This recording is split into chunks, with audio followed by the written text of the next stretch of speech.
ഇന്ന്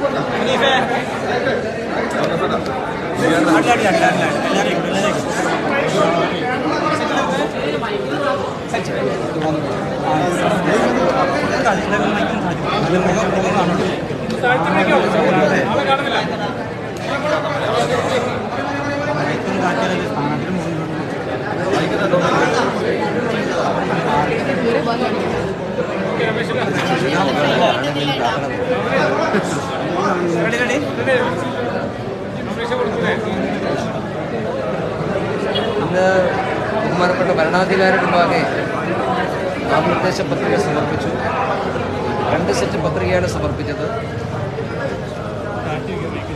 കഴിഞ്ഞ സ്ഥാനാർത്ഥിത്വം പ്രഖ്യാപിച്ചതിന് ശേഷം 2 ഘട്ടമായി ഈ പാർലമെൻറ്റ് മണ്ഡലത്തിലുടനീളം പ്രധാനപ്പെട്ട വ്യക്തികളെയും വോട്ടർമാരെയും നേരിട്ട് കാണാൻ ശ്രമിച്ചു.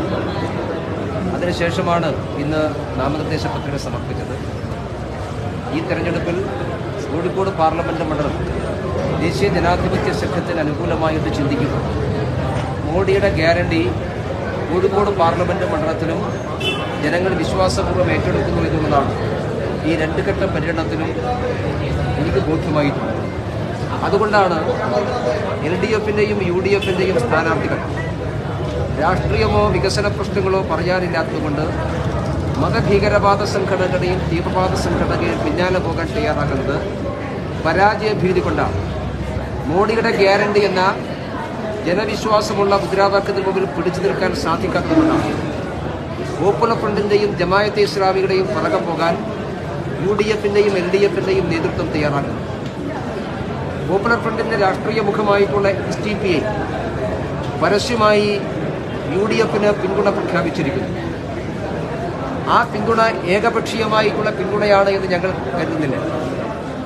രാഹുൽ ഗാന്ധിയുടെ സാന്നിധ്യത്തിൽ കേരളത്തിലെ കോൺഗ്രസ് നേതാക്കന്മാരും STPI നേതാക്കന്മാരും തമ്മിലുണ്ടാക്കിയിട്ടുള്ള ധാരണയാണ് ഈ പിന്തുണയുടെ പുറകിൽ. കോൺഗ്രസ് നേതൃത്വം കൊടുക്കുന്ന INDA സഖ്യം അധികാരത്തിൽ വന്നാൽ പോപ്പുലർ ഫ്രണ്ടിന്റെ നിരോധനം പിൻവലിക്കാമെന്നുള്ള ഒരു ഉടമ്പടി STPIയുടെയും കോൺഗ്രസിൻ്റെയും നേതാക്കന്മാർ തമ്മിലുണ്ട്. അതിൻ്റെ അടിസ്ഥാനത്തിലാണ് ഈ ധാരണയുണ്ടായിട്ടുള്ളത്. അല്ലെങ്കിൽ STPIയുടെ പിന്തുണ വേണ്ട എന്ന് പറയാനുള്ള ആർജവത്വം എന്തുകൊണ്ടാണ് കേരളത്തിലെ കോൺഗ്രസ് നേതൃത്വം കാണിക്കാത്തത്? എന്തുകൊണ്ടാണ് അഖിലേന്ത്യാ കോൺഗ്രസ് നേതൃത്വം അത് പറയാൻ തയ്യാറാകാത്തത്? കഴിഞ്ഞ പ്രാവശ്യം കർണാടക നിയമസഭയിൽ തെരഞ്ഞെടുപ്പിൽ ഇതേപോലെ പോപ്പുലർ ഫ്രണ്ടിന്റെ പിന്തുണ STPIയുടെ പിന്തുണ കോൺഗ്രസിനായിരുന്നു. കർണാടകയിൽ വിജയകരമായി പരീക്ഷിച്ച ആ ബന്ധമാണ് കേരളത്തിൽ വീണ്ടും പരീക്ഷിക്കാൻ അവർ തയ്യാറാകുന്നത്. പക്ഷേ പോപ്പുലർ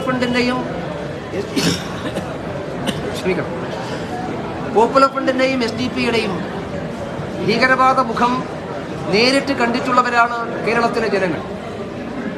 അതിലും മലരും കുന്തിരക്കവും വാങ്ങി സൂക്ഷിച്ചു കൊള്ളാൻ ആഹ്വാനം ചെയ്തവരുടെ തോളിൽ കൈയിട്ടുകൊണ്ട് എങ്ങനെയാണ് കോഴിക്കോട്ടെ UDFിന്റെ സ്ഥാനാർത്ഥി വോട്ടർമാരെ നേരിടുക എന്നറിയാൻ ഞങ്ങൾക്ക് ആഗ്രഹമുണ്ട്.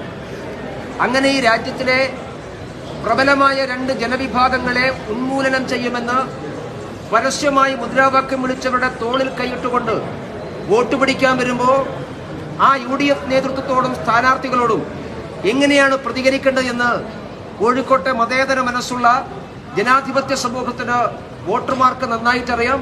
അവർ ഈ തെരഞ്ഞെടുപ്പിൽ അത് പ്രകടിപ്പിക്കുക തന്നെ ചെയ്യും.